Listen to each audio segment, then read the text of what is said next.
This is like the equivalent of me. I'm dropping off incense over at St. Michael's by the convent without pants on or underwear even, and with the short shirt. I just had like a really loose fitted shirt that was like, or wait, was it a shirt? I might have just had like a scarf on that was like just barely covering my boobs. And then my bottom was completely barren, literally. Like nothing on. And it was during like school hours, which means that I could have gotten busted with a big fat, um, court case for like indecent exposure, and then had to file as a child molester or offender or whatever the fuck. So, I mean, that was a big risk on my part, but let's be honest, how often are women um, convicted for a sexual offense, especially when we're not that bad? So this is for all the ladies that have to deal with brown sugar,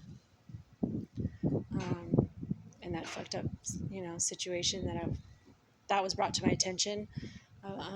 Mr. Nicely brought it up to my attention. I had no idea, but that brown sugar was the equivalent in coffee cake. It's the equivalent of saying that brown skin is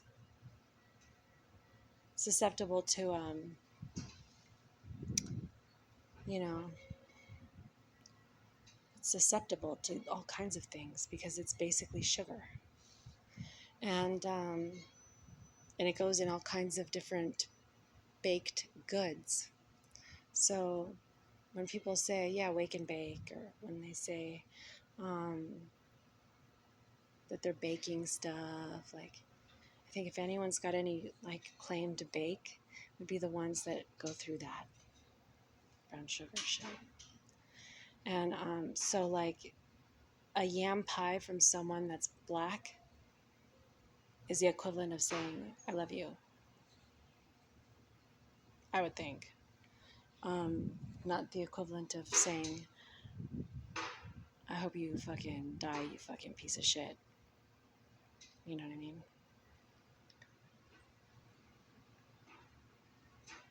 And it was not like it was directly to me or my mom.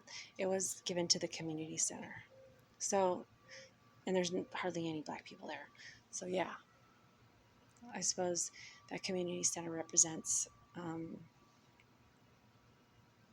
some pretty decent people. Okay, so and not everyone there, by the way, is like hardcore bleeding liberals. In fact, a lot of them are like Republicans. They're kind of a hard crowd to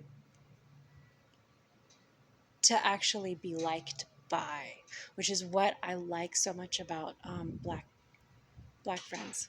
So that if they don't like you, they won't fucking talk to you. They're not fake like that.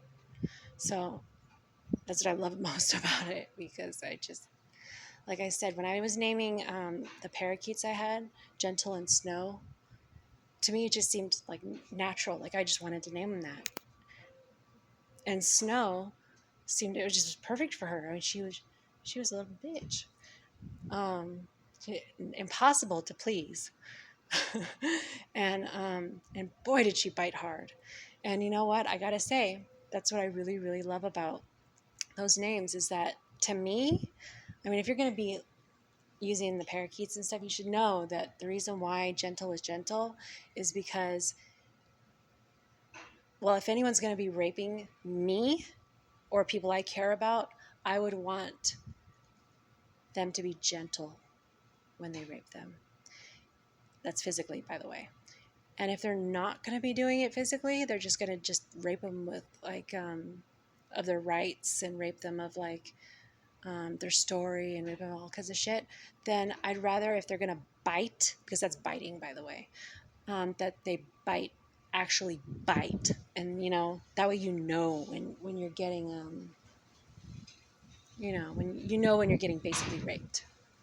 So that's why. And snow is perfect because, if you go that route, then a person knows, when it's snowing, I don't really feel like getting raped today, because at least you know, makes sense. Like, it's like the world has now a way to communicate that it's going to be doing some raping, without having to like scare the shit out of us with like having aliens drop down and like, do all kinds of craziness that like honestly is like, that's a lot of work, which is basically us, by the way, not me specifically. I'm just saying that it's basically humans that become that. Just like in Signs, with the movie by M.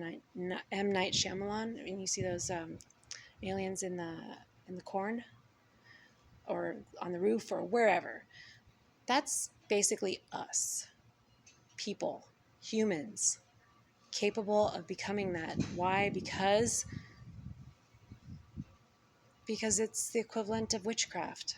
It's the equivalent of being neglected and abused and tortured for so long that our bodies transform to become like what it is that people were trying to convict us of.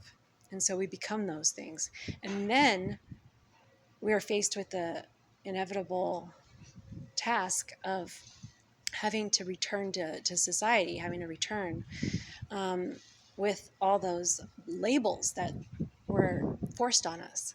And that's when it gets really fucked up and people start putting, like, swing away.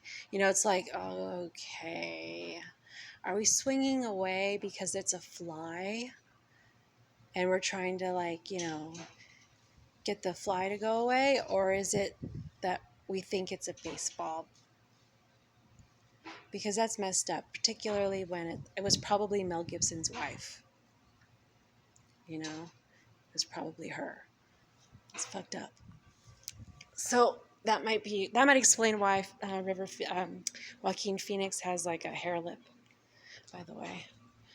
I'm just saying. It might explain it. And if you think that's kind of a light punishment, let's just put it this way. I don't think it's ever intended to be a punishment.